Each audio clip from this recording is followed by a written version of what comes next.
بسم اللہ الرحمن الرحیم۔ زینب نامہ کے ناظرین و سامعین السلام علیکم۔ پاکستانی سیاسی تاریخ ایسے واقعات سے بھری پڑی ہے جب رہنماؤں نے ذاتی مفادات حاصل کرنے کے لیے اپنے تمام اصولوں کو انہی اصولوں کی بھینٹ چڑھا دیا۔ بھٹو سے لے کر عمران خان تک جتنے بھی سیاسی رہنما ہوئے، سب نے اقتدار حاصل کرنے کے لیے طاقتور حلقوں کا بیعت ہونا ضروری سمجھا۔ آج ہم ایسے ہی چند پاکستانی سیاستدانوں کا تذکرہ کرنے جا رہے ہیں جنہوں نے اپنے مفاد کی خاطر ہر وہ کام کیا جس سے انہیں فائدہ حاصل ہو سکے۔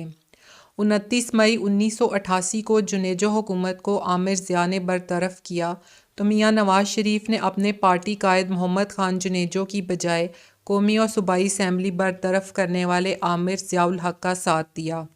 سانحہ بہاولپور کے بعد جن لوگوں کی زبان پر مرد مومن مرد حق ضیاء الحق کا نام تھا، ان میں میاں نواز شریف بھی شامل تھے، بلکہ فیصل مسجد کے احاطے میں ضیاء الحق کی برسی پر انہوں نے بے بانگ دہل اعلان کیا کہ آج بھٹو نظریہ دفن ہو چکا ہے اور ضیاء نظریے کا احیاء ہوا ہے۔ پیپلز پارٹی کی رہنما مرحومہ محترمہ بینظیر بھٹو بھی ہمیشہ سیاسی مصلحت سے کام لیتی رہیں۔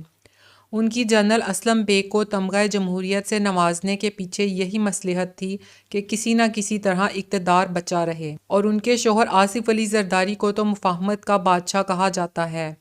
بی بی کی موت کے فوراً بعد انہوں نے ایک پریس کانفرنس میں ق لیگ کو قاتل لیگ کا نام دیا، پھر اسی قاتل لیگ کے رہنما چودھری پرویز الہی کو ڈپٹی وزیر اعظم بنا دیا گیا۔ جنرل کیانی کی مدت ملازمت میں توسیع کی اور کہا یہ گیا کہ جنرل کیانی جمہوریت دوست فوجی قائد ہیں، اس لیے ان کی مدت ملازمت میں توسیع ناگزیر ہے۔ سابق وزیر اعظم اور پی ٹی آئی کے چیئرمین عمران خان بھی اپنے سیاسی سابقین کی روش پر چلتے رہے۔ اقتدار میں آنے سے قبل وہ ایم کیو ایم پر تبرہ بھیجا کرتے تھے۔ اقتدار حاصل کرنے کے لیے اسے سینے کے ساتھ لگانا پڑا۔ عمران خان نے ایک وقت تک عوامی مسلم لیگ کے رہنما شیخ رشید احمد کو ہمیشہ تنقید کا نشانہ بنایا اور یہاں تک کہہ دیا کہ میں تو انہیں کبھی اپنا چپڑاسی بھی نہ رکھوں، اور وقت پڑنے پر انہیں نہ صرف اپنی پارٹی میں شامل کیا بلکہ حکومت ملنے پر وزارت سے بھی نواز دیا۔ یوں ہم جمہوریت جمہوریت کا نعرہ بلند کرتے ہیں مگر جمہوری کلچر کو پروان نہیں چڑھاتے۔